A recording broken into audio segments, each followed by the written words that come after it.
ጾታዊ ጥቃት በሰዎች ላይ አካላዊ፣ ስነልቦናዊና ሌሎች ጉዳቶችን ማድረስ ሲሆን የሥራ ላይ ጾታዊ ጥቃትን ለመከላከል በአገልግሎቱ እየተከናወኑ ያሉ ስራዎችን ልናስቃኛችሁ ወደናል። አብራችሁን ቆዩ። ጾታዊ ጥቃት ማለት ምንድነው የሚለው ነገር በሰዎች ላይ አካላዊ፣ ስነልቦናዊ፣ ወሲባዊ ችግሮችን ጾታ መሰረት አድርጎ የሚፈጸሙ የኃይል ድርጊቶች ናቸው።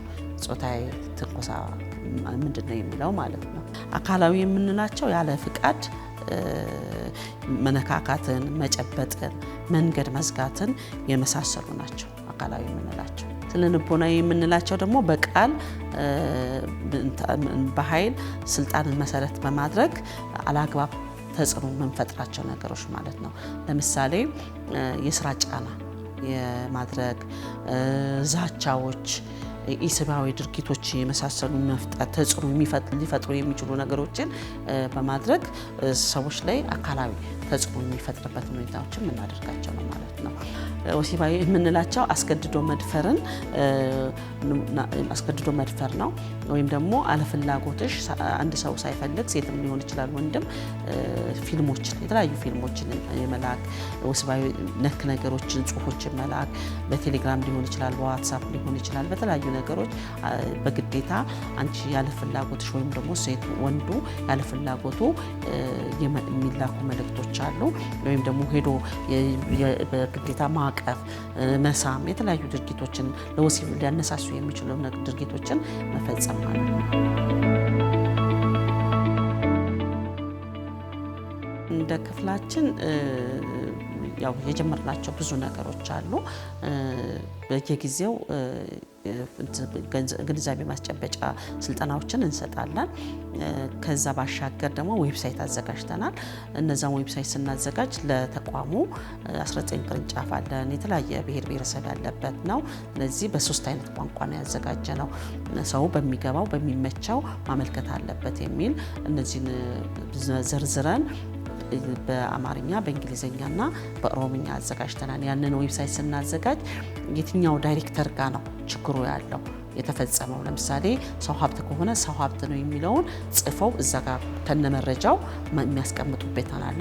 ቅርንጫፍ ከሆነ ቅርንጫፍ ላይም እንደዚሁ በተመሳሳይ ከዚህኛው ቅርንጫፍ ላይ ነው እክል ይባላል እያንዳንዱን ነገር የተቀመጠ አለ። በዛ መሰረት ያንን መጠቀም ይችላሉ። ያንን ሲጠቀሙ ለምሳሌ ያንን ዌብሳይት ስናዘጋጅ ይህንን የሚያውቀው ዋና ዳይሬክተር፣ የጽህፈት ቤት ኃላፊና የሴቶችና ህፃናት ዳይሬክቶሬት ነው ያንን የሚያውቀው ማለት ነው።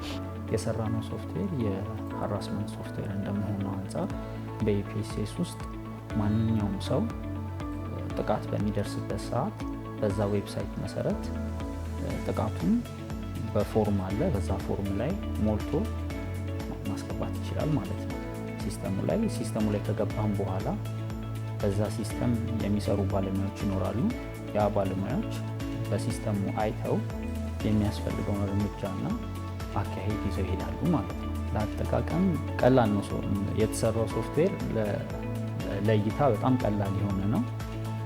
በተጨማሪ ደግሞ በ3 የተለያዩ ቋንቋዎች ተሰርቷል። በአማርኛ፣ በእንግሊዝኛ እና በኦሮምኛ ነው የተሰራው። ስለዚህ በ3ቱ ቋንቋዎች የሚናገሩ ሰዎች ፎርሙን በመጠቀም ሞልተው መላክ ይችላሉ ማለት ነው። በትንሿ ፍርድ ቤት እንደማለት ነው። ያንን ያደረሰ አካል ካለ መጀመሪያ ምንድነው የምናደርገው? ምክንያቱም አንዳንድ ጊዜ ሰዎች በስህተት ብዙ ነገር እናደርጋለን።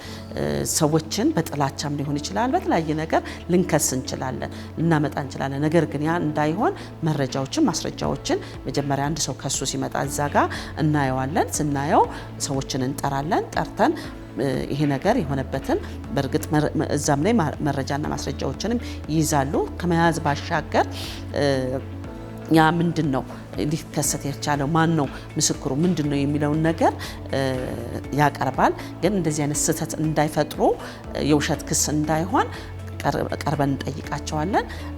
ያለውን ነገር እናያለን። ክሱ ዝም ብሎ የውሸት ሰዎችን ለመጉዳት ወይም የሆነ ነገር ለማድረግ መሆኑ እንደዚሁ ስታወሪ የሚታወቅ ነገር አለ። ሰዎችን ቁጭ ብለን ትክክለኛውን ነገር እንዲናገሩ እናደርጋለን።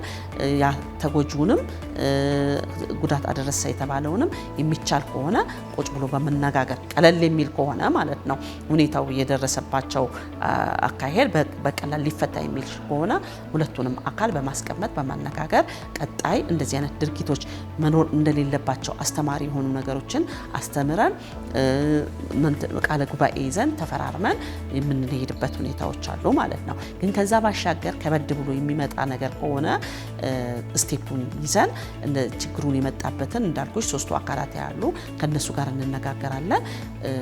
ከበድ ያለ ከሆነ የራሱ አካሄድ አለው። ያንን አካሄድ መሰረት አድርገን በቀላሉ የሚል ከሆነ በዲሲፕሊን ካልሆነ ደግሞ እስከ ስራ መባረር ድረስ የሚደርሱበት መባረርን ብቻ ሳይሆን እስከ እስር ድረስ የሚዳረግበትን ሁኔታ እስከ መጨረሻው ድረስ እንሄዳለን ማለት ነው። የትኛውም ሴቱም ሊሆን ይችላል፣ ወንድም ሊሆን ይችላል። ምክንያቱም ጾታን መሰረት ያደረገ በሴትም በወንድም ሊሆን ስለሚችል ማለት ነው።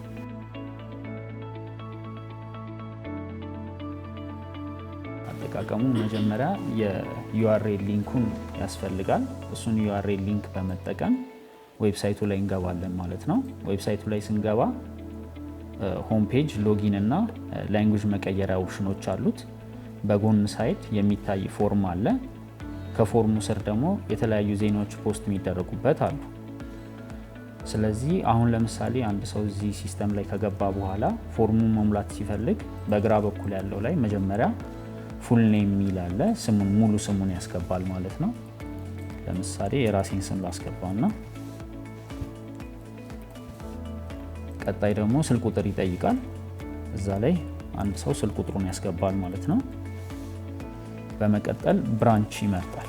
ለምሳሌ እንደኛ መስሪያ ቤት 19 ብራንቾች ነው ያሉት።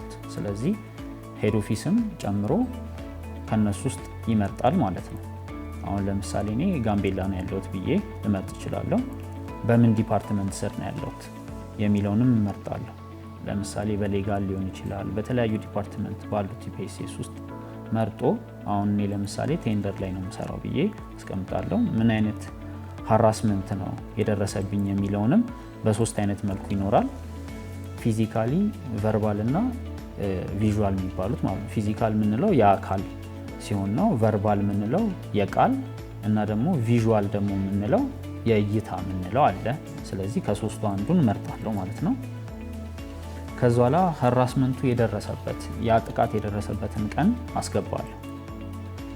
ስለዚህ አሁን ለምሳሌ በዛሬ ቀን ላስገባና እዚህ ጋር ደግሞ ቀጣይ የሚጠይቀኝ ምንድነው ሃራስመንቱን ያደረሰው ሰው ማን ነው የሚለውን ነው።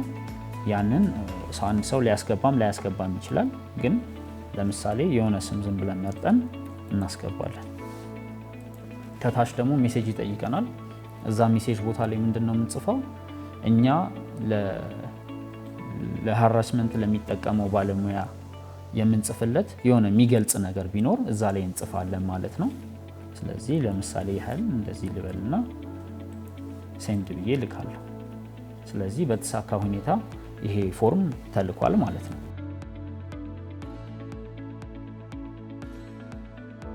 ጾታዊ ትንኮሳ እንዳልኳቸው አካላዊም ስነልቦናዊም ወሲባዊም ያንን ነገር የክፍሉ ስራ ብቻ አይደለም። እንደ ሀገርም እንደ ተቋምም ይህንን ነገር ልንጸየፈው፣ ልንከላከል፣ ልናስተምር፣ አቅጣጫ ልናሳይ የሁላችንም ግዴታ ነው ማለት ነው። እንደ ተቋማችን ደግሞ ይህንን ነገር ያው እንዳይደርስ መከላከል ስራዎችን እንሰራለን። እንደ ተቋም ደግሞ እንደዚህ አይነት ነገር ሲመጡ የተለያዩ ስታቲስቲክሶች አሉ። ከተለያዩ አካላቶች ጋራ ተደራሽነት ምን ያህል ነው የሚለውን ነገር በጋራ ከጤና ሚኒስቴር ጋራ ከሆስፒታሎች ጋራ ከኤጀንሲዎች ከተለያዩ ኤጀንሲዎች ጋራም እየሰራን ያለንበት ሁኔታዎች ናቸው ነውና እነዚህ ነገሮች ያው አስቀጥለን ጥሩ ነገርን የበለጠ ታች ድረስ እንዲወረድ አድርገን እንሰራለን ብለን ከእግዚአብሔር ጋር እናስባለን። አመሰግናለሁ።